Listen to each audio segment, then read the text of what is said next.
1, 2, 3, 4. Here we go.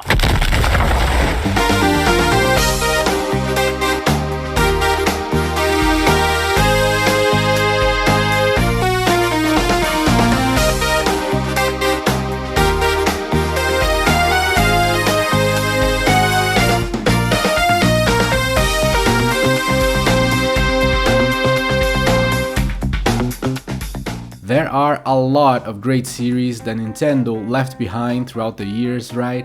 Golden Sun, F-Zero, Earthbound,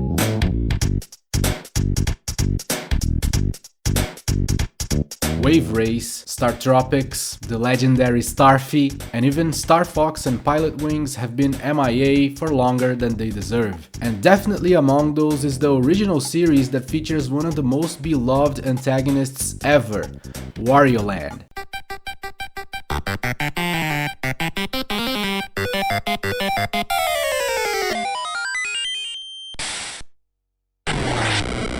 So it's a better time than ever to revisit all these games in a thorough review of this beloved but many times misunderstood franchise.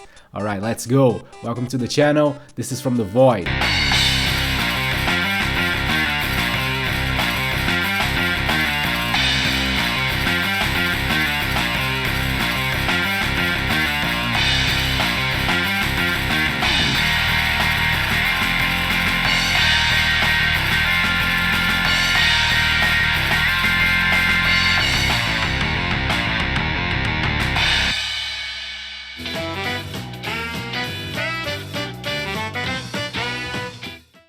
If we're talking about Wario and Wario Land, we must mention two gentlemen who are intrinsically tied to the series. The first of which is none other than the legendary Gunpei Yokoi, who contributed immensely to Nintendo and video games as a whole with his many inventions. This gentleman was a capital I inventor. Yokoi-san is the one who came up with the plus-shaped D-pad, which is still the standard D-pad used to this day on most modern consoles. He's also behind Nintendo's Game & Watch systems, which were a major hit during the entire 80s decade, and is also the father of the Game Boy, one of the most successful, versatile, and probably the most iconic Nintendo system ever. He also envisioned and created the Virtual Boy, which bombed terribly, mostly because it was about 20 years ahead of its time basically. In my opinion, it was an impressive system given the technology available then, but it counted with terrible practical design, so it got a very harsh reception, resulting in a disastrous commercial failure, which even led to Mr. Yokoi leaving Nintendo shortly thereafter. But he kept contributing to the video game industry, joining Bandai and helping create the insanely successful Tamagotchi line of digital handhelds, and was the main head behind the development of the WonderSwan, a beloved line of handhelds in Japan. It is undeniable that Yokoi-san was incredibly creative. For sure, one of the most important individuals in video games ever. It is a true tragedy that he met such an early passing in a devastating car accident at the age of only 56. But his legacy and mantra live on, mainly in the idea that most of Nintendo's endeavors should be based on creative ideas, both in software and hardware, especially through the creative use of cheaper technology while offering something entirely new to consumers, thus escaping the technical graphics race and making the company stand on a league of its own. And that's still true for Nintendo to this day. He's also one of the original designers of important Nintendo franchises such as Metroid,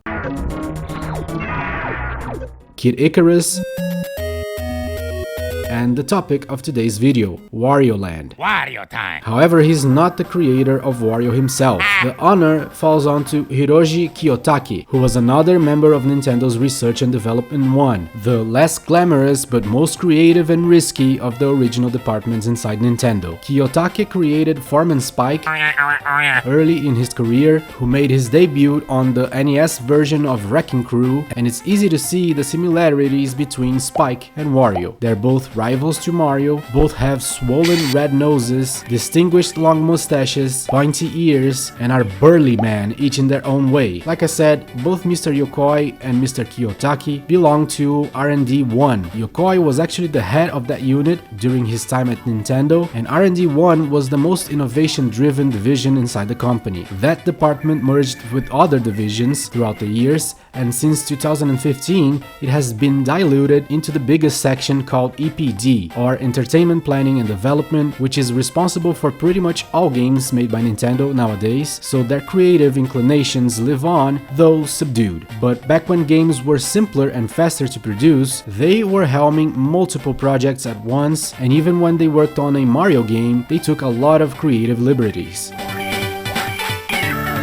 And that's the case with the game that marks Wario's first appearance ever, Super Mario Land 2: 6 Golden Coins.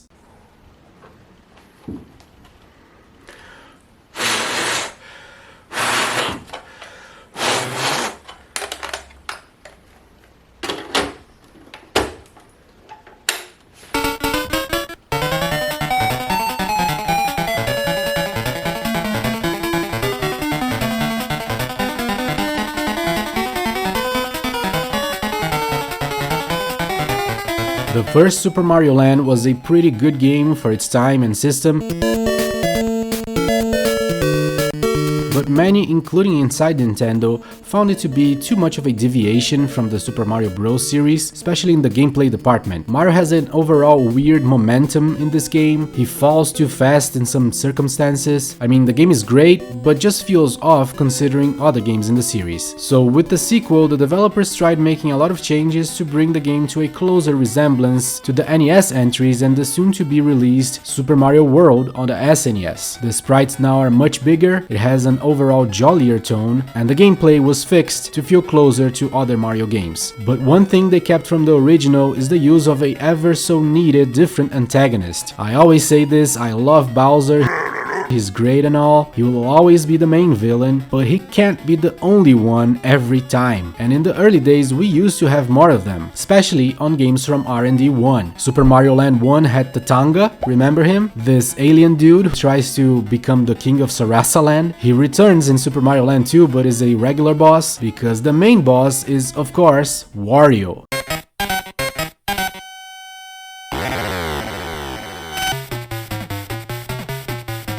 His original depiction is probably the most deranged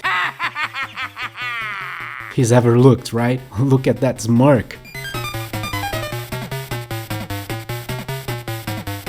Now, Super Mario Land 2 has a proper backstory, believe it or not. It's all laid out in the manual. I didn't keep my Game Boy cases from back when I was a kid, which in hindsight was a very bad decision, but at least I kept all the manuals. So let's get into it. Apparently, while Mario was away in Sarasa Land taking care of Super Mario Land 1 shenanigans, Wario took the opportunity to take over Mario's castle. Yeah, apparently Mario also had a castle. And listen to this, Mario even explains the history he had with Wario. He says Wario has always been jealous of him since they were kids. Yeah, this is from the game's manual, so this is canon. They've known each other since childhood. And this ties to some lesser known Mario Universe lore that no one talks about and was published by Nintendo Power, so it's also official. It's a mini comic book series called Mario vs. Wario. This is really cool, check this out. Mario is reminiscing about his childhood with Wario, and in Mario's recollection they were good friends. They picked vegetables,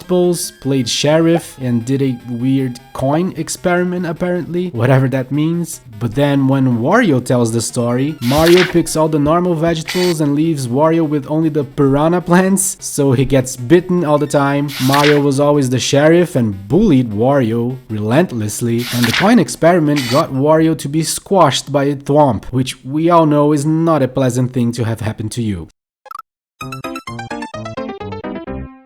So there we have it. This even answers the burning question of why Wario holds a grudge on Mario. That's awesome. If you ask me, they should explore this more in the next Mario movie maybe. In any case, Wario quickly fell into the graces of Mario fans. He was a fun villain with enough quirky traits to make him endearing. His whole appearance is hilarious. The flipping of the M to a W made it clear he was an antagonist in a clever way. There is a fun alliteration in Japanese Japanese, where his name reads almost like the word for bad. His colors are weird and crazy, just like the character himself. Wario is an explosion of amusing villainy, and everyone loves him.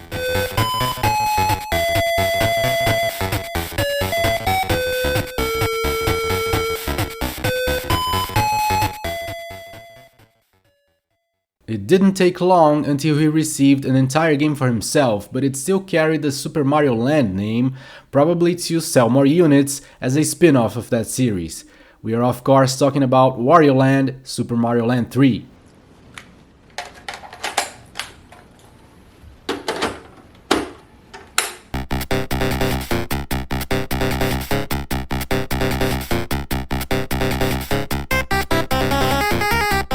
Wario Land 1 is definitely one of my favorite games in the series. The story is once again found in the manual, where we learn that Wario is still obsessing over the fact that he doesn't have a castle after losing to Mario in the previous game. Then he hears about a robbery that took place. Apparently the pirates of Kitchen Island stole a massive golden statue of Princess Peach, so he gets the idea of chain stealing it from them in order to sell it and buy a castle for himself. Brilliant. So off he goes to Kitchen Island, where all the locations are named after things you'll find in a kitchen, like Mount Teapot, Rice Beach, Stove Canyon, and of course, Syrup Castle. This is the first time we ever heard of the Kitchen Pirates, who are later to be called the Black Sugar Gang. Cool name. And more importantly, about their leader and the final boss of the game, Captain Syrup.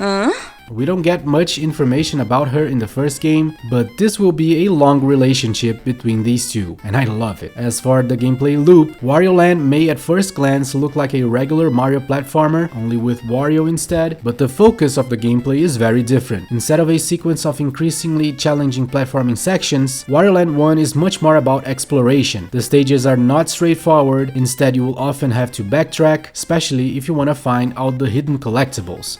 And that's the main recurring theme of the whole series actually, which also ties to Wario's personality in a clever way. Wario is a greedy man, all about hoarding treasure, so here many stages will have either a secret exit or a secret locked room that will require you to find the hidden keys to unlock. Sometimes you may even want to return to a previous stage, because your actions in later levels will alter the landscape, like flooding an area or plugging the volcano, making some areas now accessible. So fighting them all is a nice additional challenge, and it will factor in determining which of the several endings you will get, and they are rather amusing. You defeat Captain Syrup, who is using a lamp genie to help her, and finally find the giant gold Peach statue inside Syrup Castle, which you destroyed in the process. But right as Wario is probably wondering how the hell he's gonna move a giant gold statue out of there, lame Mario flies in a helicopter, waves hello, and magnetizes the statue away. The nerve on this Mario guy, right? And that's the only damn time we see him in the entire game. I guess they figured he had to be at least somewhere here, so they could put his damn name in the title. But all hope was not lost, because Wario at least still had the lamp with a genie inside who could grant him one wish. The quality of the wish, however, would depend on the amount of money Wario could offer, not your regular pro bono genie here. The game keeps track of all the money you collected, which you can trade in for chances of getting extra lives during the game, but it's important to have accumulated about 10,000 gold in the end to see the best ending. All your treasure will be traded in for more coins, so with all the money you collected, Wario asks for a castle of his own. So depending on the final amount, the genie will grant you a different reward. The crappiest one is a birdhouse, then a hole in a tree trunk, which sounds even worse, then an okay looking cabin, then my favorite, a Japanese pagoda, pretty awesome, then the official ending, which will get you a huge castle. But if you get 99,999 coins, which is the maximum, and find all the treasures and beat all the 40 stages, the genie gives you the moon with Wario's face in it. Where have I seen this before? I guess we now know what the hell is going on in Majora's Mask.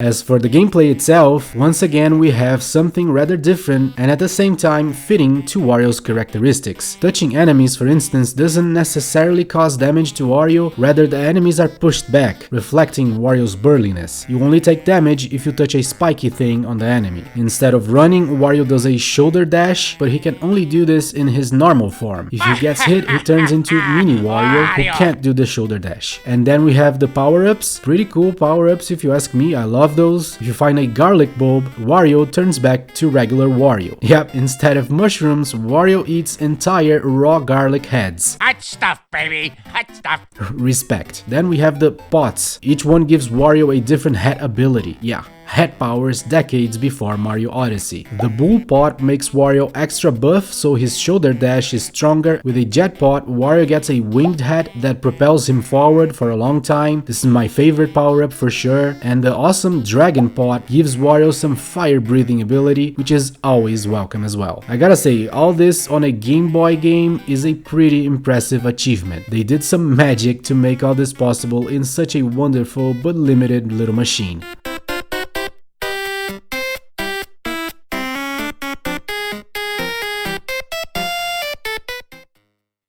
He's the epitome of evil. The second Wario Land game, and the last one produced by Gunpei Yokoi, is the closest sequel to the original we ever got, and it's another favorite of mine. It's also the most obscure and certainly the least played Wario Land game. We are taking a deep dive into the red and black madness of Virtual Boy Wario Land. Wait till they get a load of me!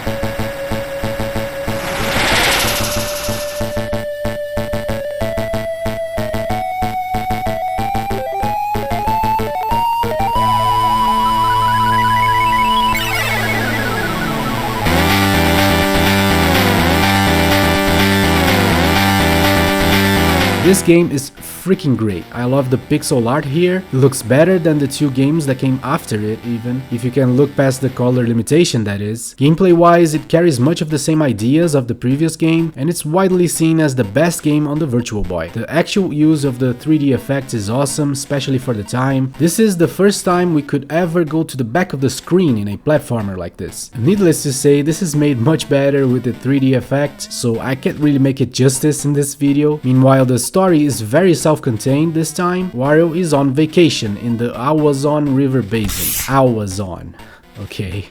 He's just there, sipping some cocktail drinks, when he spots a group of masked creatures walking into a waterfall while carrying a bunch of treasure. So, vacation is over, and off Wario goes after the treasure, of course. He finds a whole room full of it, but falls into a trap. And that's the game, you trying to escape the underground trap rooms of the Awazon tribe and get the treasure. Gameplay-wise, it plays very similar to the original, so let's concentrate on the differences. They changed the power-ups a bit here. Ego Wario replaces Jet Wario and controls easier, but loses a lot of the reach that Jet Wario had. Sea Dragon Wario is similar to Dragon Wario from the previous game, but now if you combine both power-ups, you will get the all-new and coolest power-up ever, King Dragon Wario, who flies and breathes fire, hell yeah. Another difference is that now Wario will always need a key hidden somewhere in the stage before he can leave it, which is cool, another reason to go out of your way to explore, and of course, each level will also have a hidden optional treasure, as usual. The game has no less than 8 different endings. The biggest difference will be predicated on you finding all the treasures or not. If you don't, Wario can't open the huge treasure vault and has to leave only with the coins he collected. But as he returned to his seaplane, which has a name by the way, the Bulldog, he finds it completely vandalized by a bunch of beavers. Wario then has to relinquish all his coins in exchange for any means of transportation the beavers can help him with,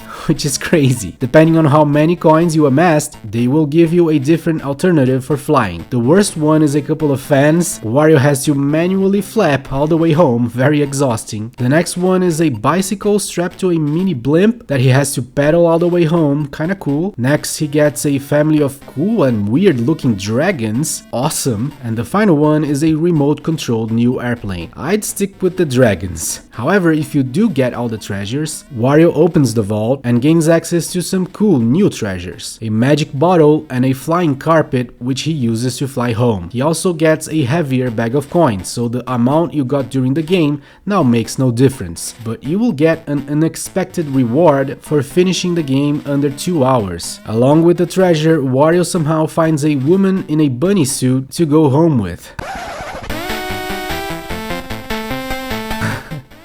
Okay, that's a really off-brand for a Nintendo game, which makes it even more interesting if you ask me, so I'll take it. If you finish the game on hard mode, you get a cool new animation while flying the magic carpet, where you're joined along by the final boss, rowing the thing like a canoe. I like this, really cool. And if you do it under 2 hours on hard mode, you get the same animation with the bunny woman, but the game now congratulates you afterwards for being a master gamer. Yeah. Congrats. Virtual Boy Wario Land is absolutely solid and a joy to play. The only drawback is that the game is kinda short. It's a true shame that Nintendo never took the opportunity to re-release this game on the 3DS when they had a chance, and that was probably the only shot we will ever have to have any of the Virtual Boy games in a system that actually has 3D capabilities. And Nintendo didn't even have to do it in-house. They were approached by the developer of Mutant Mudds during the 3DS lifecycle, who had produced a full-color remastered version of Virtual Boy Wario Land for the 3DS that would have all the 3D features and everything. In an interview, he goes on to say that they could even have remastered all Virtual Boy games, including Mario Clash and Jack Bros, which would have been awesome. But Nintendo never showed any interest in it, so the dev instead used the idea of going to the back of the screen in his game Mutant Mudds. This idea was also used in Donkey Kong Country Returns as well as Kirby Triple Deluxe and other games. But Wario Land did it first many years prior on the Virtual Boy to a great result. It's a mighty fine game even if it understays its welcome. But the Virtual Boy as a whole was such a major disaster for Nintendo that they had to quickly and completely scrap everything that had to do with it. So this is the most invaluable of all Wario Land games to talk about. I hope I made it justice.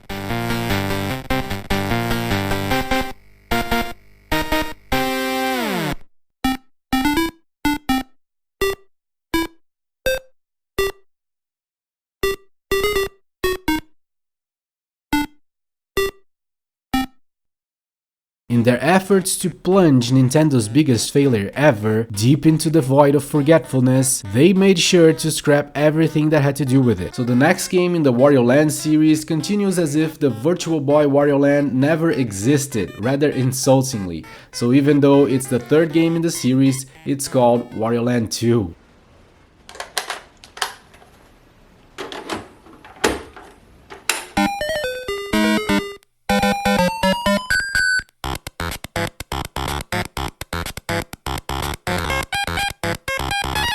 This is one of those Game Boy games that came out in the transition period between the Game Boy and the Game Boy Color, working on both systems, but having a better color palette on the latter. One cool thing about games of this period is that they came pre-programmed with a special unique border that could only be seen when playing it on the Super Game Boy SNES adapter thing. I love these. They didn't have to do this, and that's what makes it special. But anyway, Wario Land 2 is quite a departure to the previous games, especially in the gameplay side of things. Gone are the power-ups. They are replaced now by what can best be described as status effects. Yeah, status effects like an RPG that are actually detrimental rather than beneficial, but will be required to surpass obstacles on the stages. If an enemy burns Wario, he becomes Hot Wario, who runs forward uncontrollably, allowing you to only jump, which leads to Wario actually catching on fire, becoming Flame Wario, which is needed to destroy some blocks. But that lasts only a few seconds, so there's a whole gameplay aspect surrounding it, which is true for pretty much all of the other status effects as well. Zombie Wario can pass through thin platforms. You will need to touch water or light rays to turn back to normal. Wario becomes flat when smashed by a block, and when he jumps, he floats down like a feather. Bouncy Wario can reach higher platforms, but can never stop jumping. Puffy Wario floats up non-stop until hitting the ceiling. There is even a boss exclusive status effect against this rabbit guy when he jumps on Wario, turning him into a ball to score some hoops. So yeah, as you can see, Wario takes a lot of abuse in this game, but he's also invincible. The whole gameplay is different because of this. Instead of being all about the challenge of traversal, there is quite a lot of puzzle involved in Wario Land 2. Many times you have to either figure out which status effects to use and how to get yourself from point A to point B while catching on fire or jumping uncontrollably, or the opposite, you may need to avoid getting a status effect or finding a way to get rid of it in the right place. This is further enhanced by the normal abilities Wario has, especially the throwing ability that allows you to move enemies from one place to another. That's not to say that this game is fully a puzzle game, not at all. It has a lot of platforming challenges, action sequences, especially in boss fights, and as usual, the strong sense of exploration, as each stage will have a hidden door with a treasure inside. Each level also has a piece of the picture panel that you need to complete to unlock the final stage. Wario Land 2 is rather different than regular platformers, which makes it feel harder to grasp, but if you give it a fair shot, it will prove to be a worthwhile game for sure, and there's a lot to enjoy here. The story in Wario Land 2 follows the events of Wario Land 1. Wario is living his dream life in his massive castle that he acquired in the original game from the genie, but while he's sleeping, minions from the Black Sugar Gang,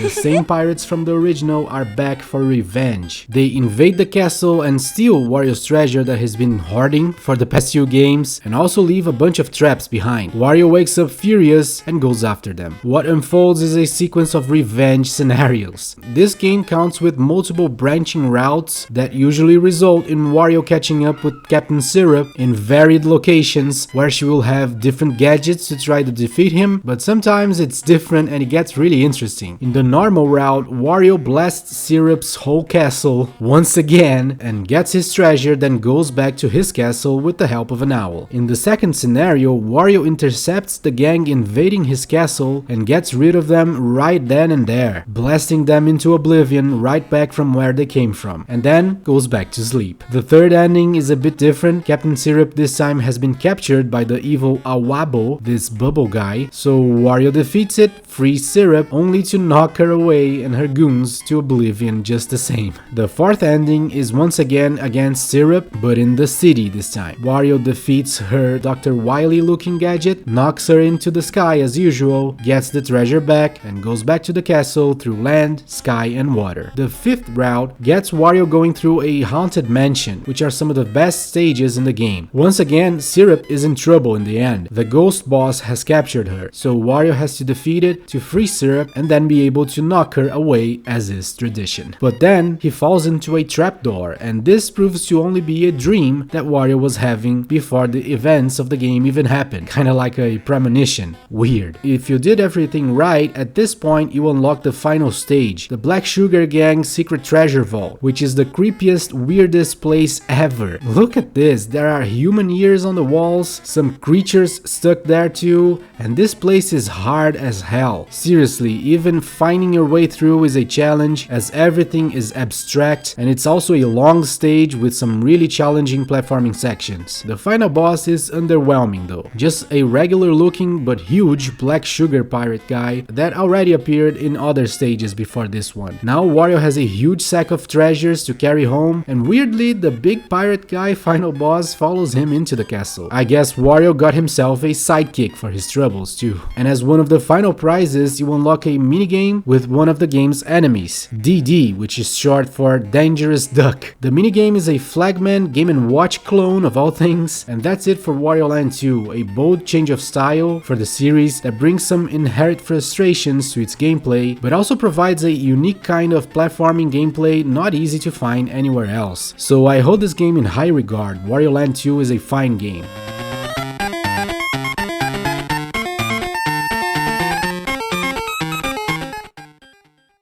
And then we move on to Wario Land 3.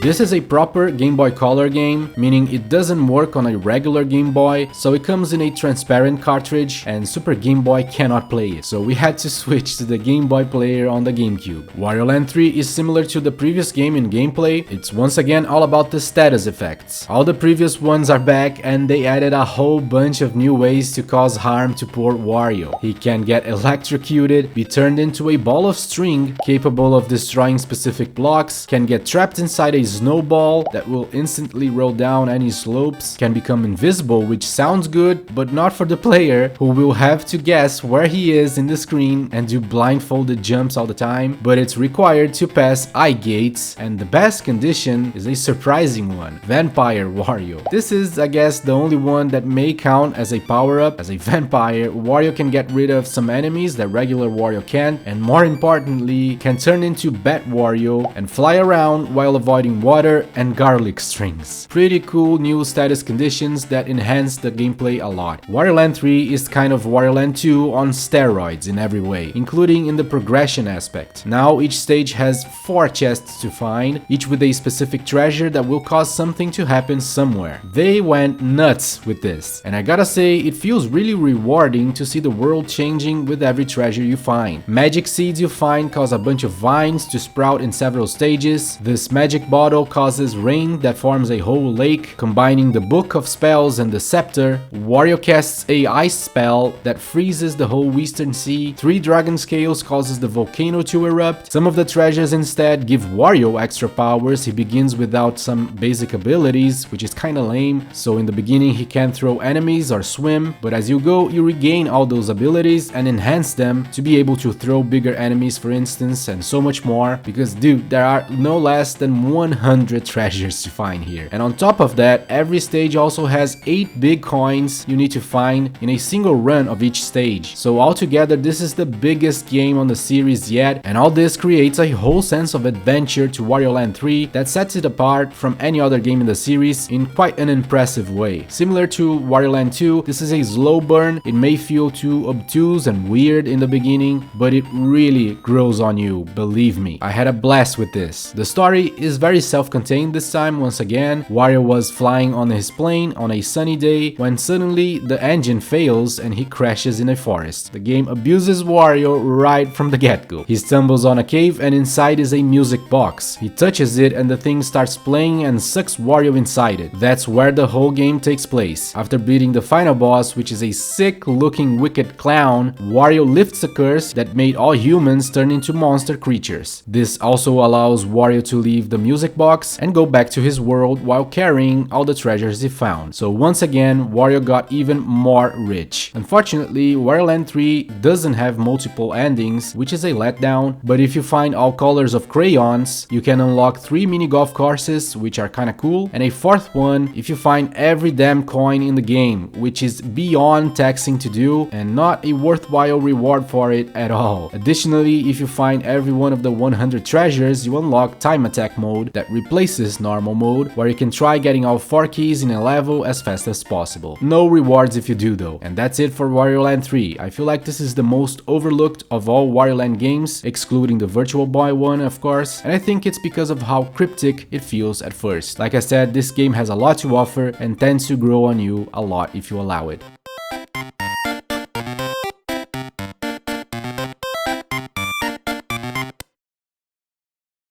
And that's it for part 1 of the Wario Land Retrospective. Join me again next time for the second and final part, where not only are we looking into the final 2 games, but also the games that are picking up the slack for Wario Land since the series went into hibernation. I guarantee a lot of surprises in store for the next episode, so stay tuned, subscribe to the channel. If you really enjoyed and want to support the channel, I have a Patreon page where you can do so. Join me on Twitter if you want. I am giving 1 game recommendation per day, 1 generation at a time, and join the Discord server for everything video games as well. Alright, that's it for now. Thank you so much for watching, and I'll see you soon.